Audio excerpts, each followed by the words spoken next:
ముఖ్యంగా పార్టీలో అధినాయకుడు ఏదైనా చెబితే అది శాసనం అవుతుంది. లీడర్లు అంతా పాటించాలి. అయితే వైసీపీలో మాత్రం ఓటమి తర్వాత కూడా యాక్టివ్‌గా అయితే సీన్ అయితే కనిపించడం లేదు. అధికారంలో ఉన్నప్పుడు ఎన్నో ముఖాలు కనిపించాయి.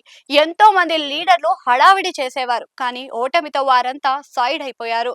ఇప్పటికి 2 ఏళ్లు అవుతున్నా పెద్దగా అయితే కనిపించడం లేదు. నిజానికి ఈ రోజు నుంచి జనంలోనూ హైకమాండ్ దృష్టిలోనూ ఉంటే వచ్చే ఎన్నికల్లో టికెట్ దక్కుతుంది.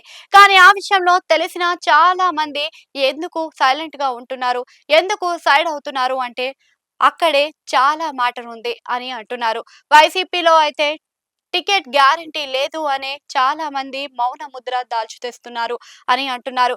ఈ రోజు నుంచి డబ్బులు ఖర్చు చేసి సమయం వేచించిన చివరిలో జరిగే మార్పులతో బలి అవుతామో అని అనుమానంతో చాలా మంది ఉన్నారని అంటున్నారు. ఇక ఐపాక్ చేసిన సర్వేలు అంటూ గతంలో చాలా మంది ఉన్న చోట నుండి వేరే చోటుకు మార్చిన అధినాయకత్వం ఇప్పుడు కూడా మరో వ్యూహకర్తను తీసుకుంటుందని ప్రచారం సాగుతుంది.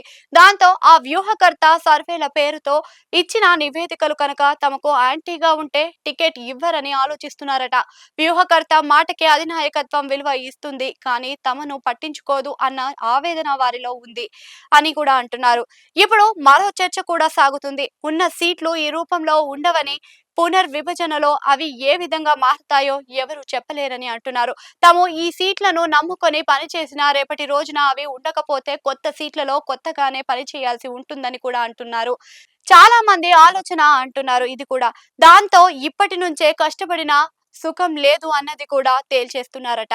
అలాగే మహిళా రిజర్వేషన్లు ఎక్కడ వస్తాయో, ఎలా అవి కేటాయిస్తారో అన్నది కూడా ఇంకో డౌట్ అని అంటున్నారు. యథావాత తేలేది ఏమిటి అంటే తాము జనంలోకి వచ్చిన డబ్బు కారతీసిన టికెట్ విషయంలో అయితే ధీమా లేదు అని అనుకుంటున్నారట.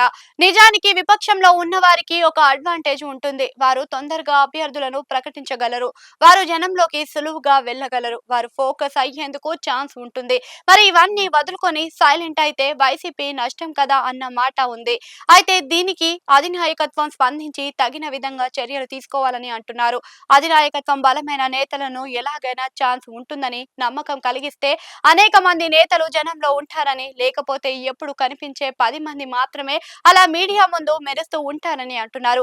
ఈ విషయాలు అన్ని హైకమాండ్ కి తెలియాలి అని అంటే తెలిసేమో మరి.